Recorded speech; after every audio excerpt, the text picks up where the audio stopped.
guys, welcome back to my channel. In this video I'm going to be teaching you how to grow your Instagram. Yes, so do you ever feel like you've been posting consistently on your socials, like you're always posting new pictures, you're always posting videos, but then you can't seem to move past the 500 followers you have been for 2 years?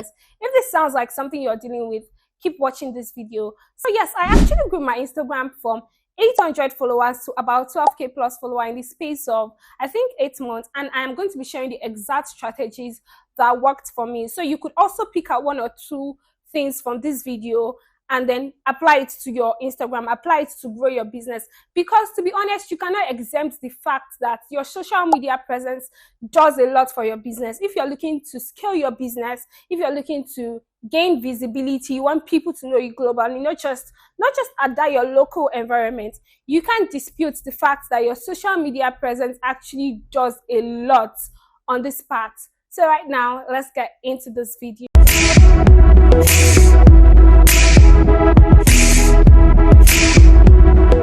yeah, the very first thing you're going to do is your profile optimization. When I mean profile optimization, that is you taking a brief look at what your profile page looks at the moment, and then just take yourself out of the picture. If you were just an Instagram viewer or you were your audience, immediately you step into your page, are you actually going to follow your page? So if your answer is no, this is what we are going to do. The first thing you're going to do is to optimize your profile. So on your profile, you have something like this.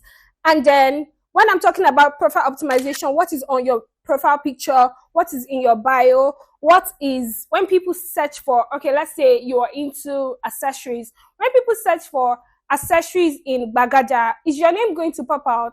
That is all about profile optimization. And I'm going to be sharing tips you can actually use in editing your profile to give it that professional optimization. And when people come into your page, they have an idea of what you do, and maybe some way, somehow they are really interested in what your business does, and then you get a follow. The first thing you're going to be doing is to change your profile picture. So yeah, when you're selecting your profile picture, you want to use a portrait picture. You want to use a picture that is really clear of you.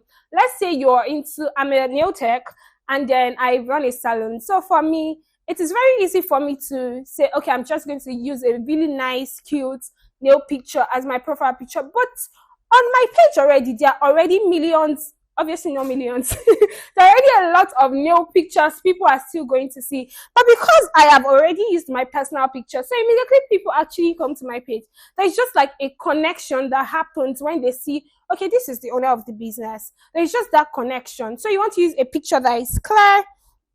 Oh, this is not really okay. Yeah, you want to use a picture that is clear, that shows your face really well, and you want to use a picture that shows you're very welcoming. Okay, the second thing you want to do is to edit what's it called? I think it's called name. So at this name place, I think some people put their name in my opinion, or I would advise you do something like this. So you can actually put your name, then beside your name you're going to put what you do. So for me, I have nail tech in Aja and lash tech in Aja.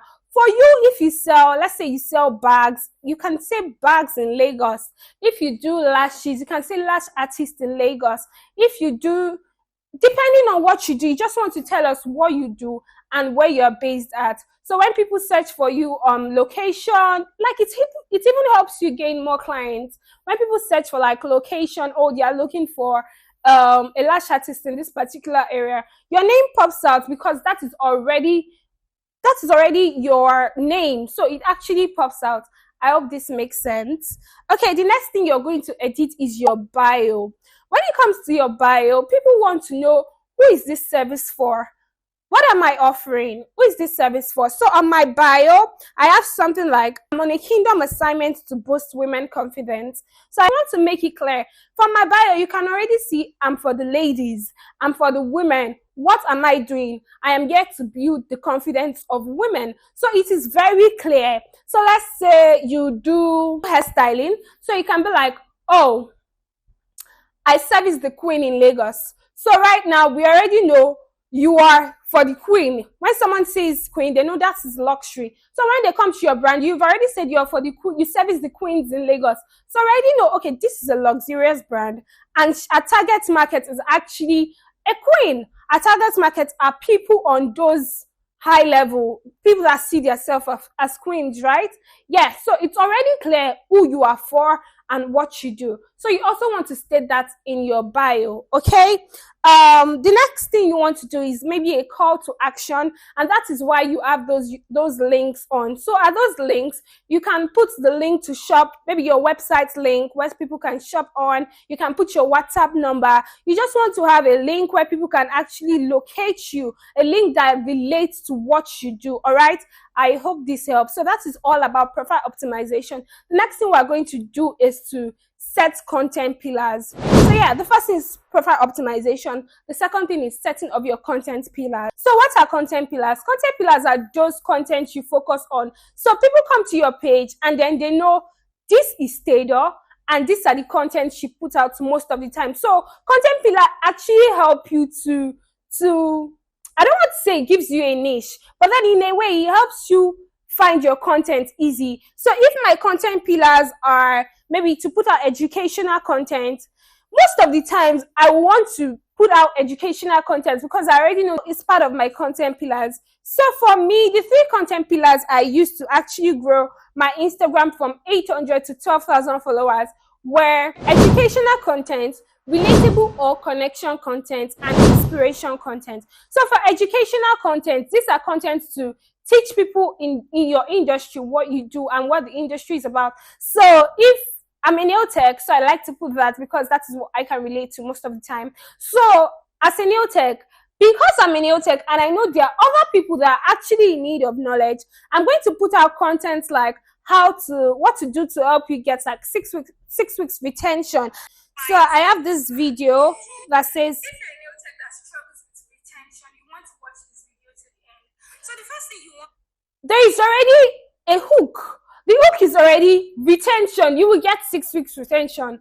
So every nail tech is looking for how to be better. Every nail tech is looking for how to boost their craft. So that is an example of an educational content. So the second content pillar I used most of the time was the connection content. So for connection or relatable content, these are content they just get to know you better. I already know this person is in this industry, but then I can see her tutorials. I can see those mini tutorials she's giving me under the educational content.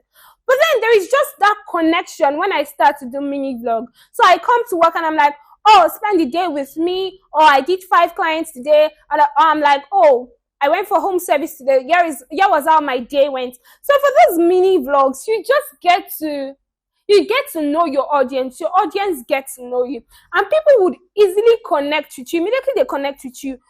They like you, they connect with you, they like you. You begin to grow your community. People start liking your videos. The algorithm starts to pick up your videos. You start to get engagement because now people are familiar with your faces.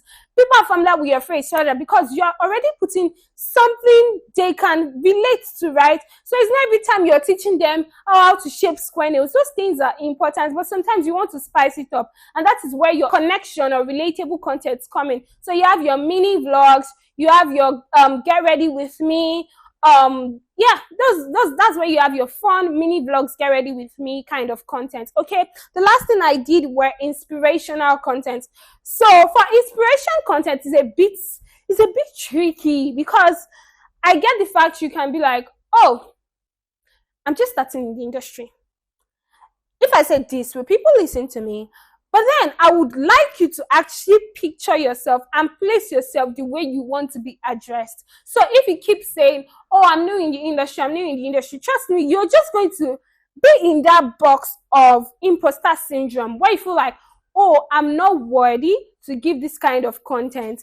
But then those contents actually do so well. Those contents actually do very well. So let me give you an example of an inspirational content. So an inspirational content can be in a form where you come on your screen, a cute video, you're looking good, you look presentable, and then you tell people, okay, this is why you should stop comparing yourself to other people in the industry, because comparison is a thief of joy, and you can't keep comparing yourself to someone that's been in the industry for like years because you're just starting. So it's okay to actually go on that gradual step. Trust me, that is an inspirational content, because in a way you have inspired someone. And if you put like a lot of videos like that on your page, people are going to like it. People are going to follow you. People are going to save it. If they don't follow you instantly, immediately your face pops up 2 to 3 times on their screen. You see them clicking on that follow button. It happens. It works. So yeah, those